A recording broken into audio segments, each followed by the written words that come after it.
এই রিতা, তুমি দুধের পাতিল নিয়ে বসে কি করতেছো?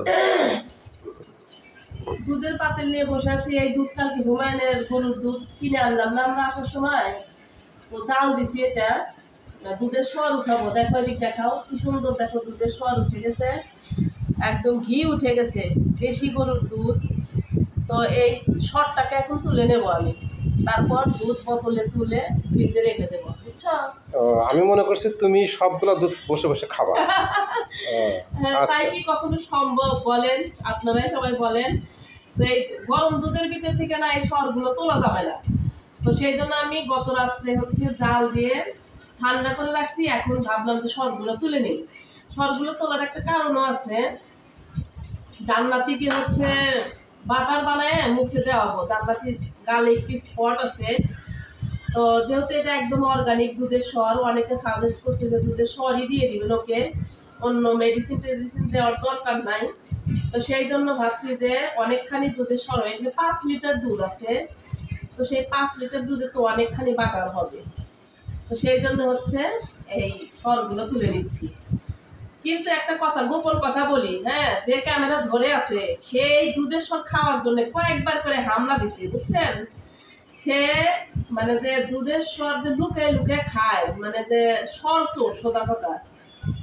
কয়বার করে যে খাইতে গেছে, আমি শুধু তাকে বাধা দিছি যে একদম দুধের স্বর কিন্তু খাইতে পারবা না, এটা একদম। তুমি হাড়ি ভেঙে দিলা। আমি চোর, সর চোর। কি অবস্থা? সে আগে থেকে সে তার মায়ের কাছে থাকতেও তার আম্মা মানে আমার শাশুড়ি দুধ জাল দিয়ে রাখতো, আর সে নাকি চুপে চুপে যায় দুধের স্বর তুলে তুলে খাইতো। তা শাশুড়ি তো কিছু বলে নাই, আদরের ছেলে। তা আমার কাছে তো ওইসব হবে না, মাঝে মধ্যে কিন্তু তাও খায়। আজকে হচ্ছে আমি নিজে নিয়ে ইচ্ছা করেই খাইতে দিই, যে পরে খাবা, আগে আমি সব তুলে নেবো তারপরে। মোটামুটি দুধের স্বাদ তোলা শেষ। হ্যাঁ, এইটুকু এখন সুন্দর করে, কিন্তু আরো দুধ আছে, সেগুলো এতে এরকম করে করে হচ্ছে নামায় রাখবো।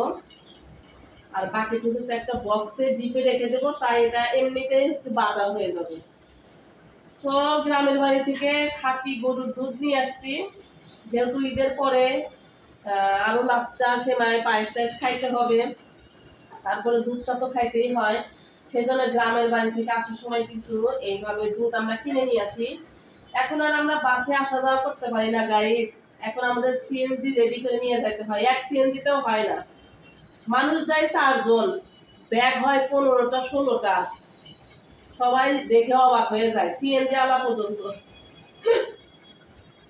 তো যাই হোক, আজকে এই পর্যন্তই। এইভাবে দুধের স্বর তুলে কে কে বাটার বানান অবশ্যই কিন্তু কমেন্ট করে জানাবেন। আর একদম খাঁটি গরুর দুধ, কারো যদি লাগে কমেন্ট করবেন।